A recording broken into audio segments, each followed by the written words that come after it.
Bismillah Rahman Rahim. Today we are talking from Manhattan, New York, and you can see in the background American Stock Exchange building, and on my left side there is a Wall Street, and you can see the beautiful environment around. Today it's very cold over here, but the American economy is quite comfortable. At the moment, its GDP growth rate is 4.2%, and in the first quarter it was 2.2. Therefore, America is happy today. You know, this is the most important economy of the world. It's a 19 trillion economy. If you compare it with Pakistan, it is 0.3 only, but at least it's a trillion. Today I am going to basically talk what makes a country to grow and what's make a country to become a superpower of the world.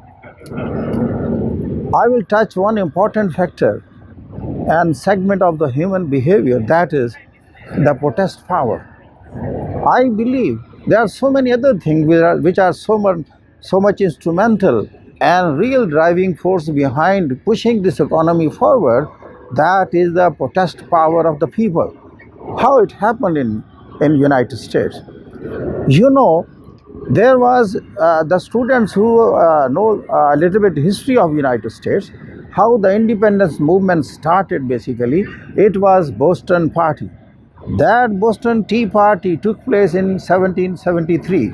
That was the time when it was the British colony, and the British, they imposed tax on tea, but they imposed this tax on the local traders, but any ship of the East India Company coming to America was not allowed to be taxed.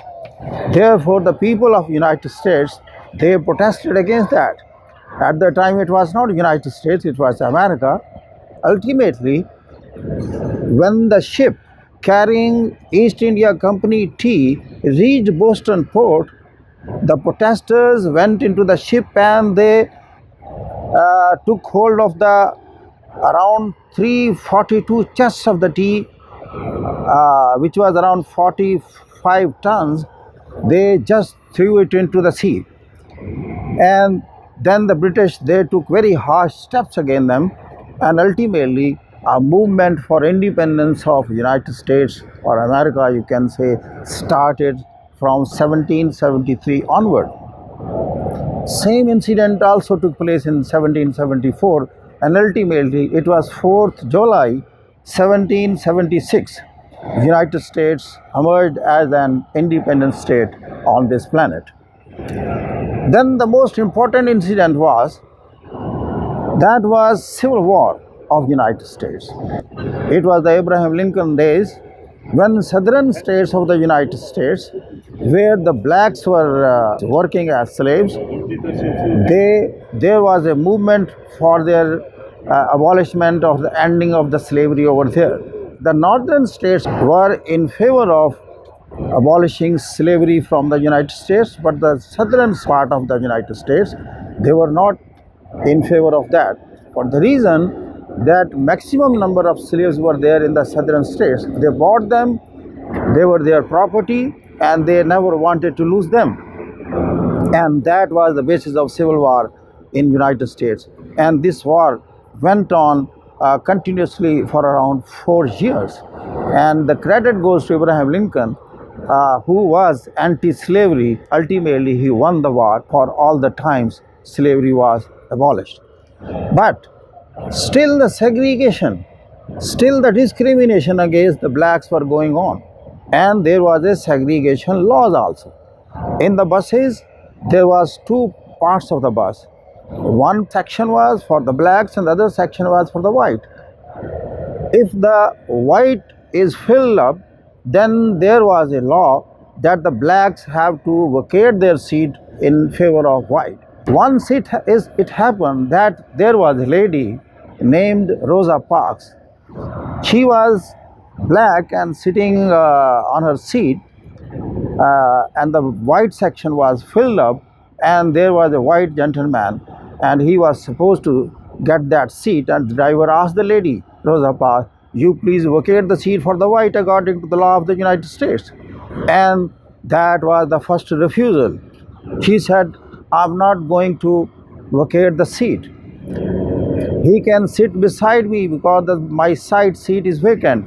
He said, no, you have to stand up. She said, today I will not going to stand up. And ultimately what happened? She was fined and she was imprisoned according to the law. And a new movement, anti-segregation, starts in the United States.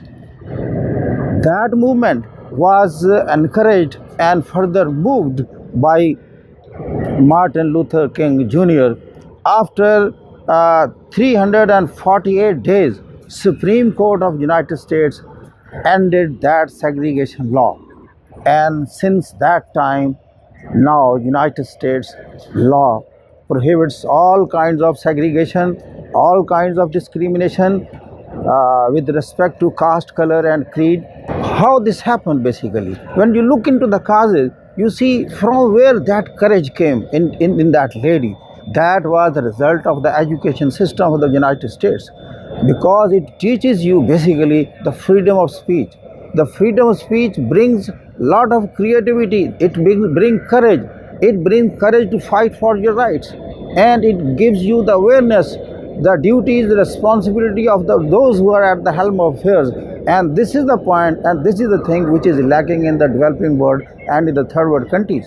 And that's why the rulers of the third world countries and developing countries, they know, since education brings that awareness, education brings that courage, therefore education is our enemy.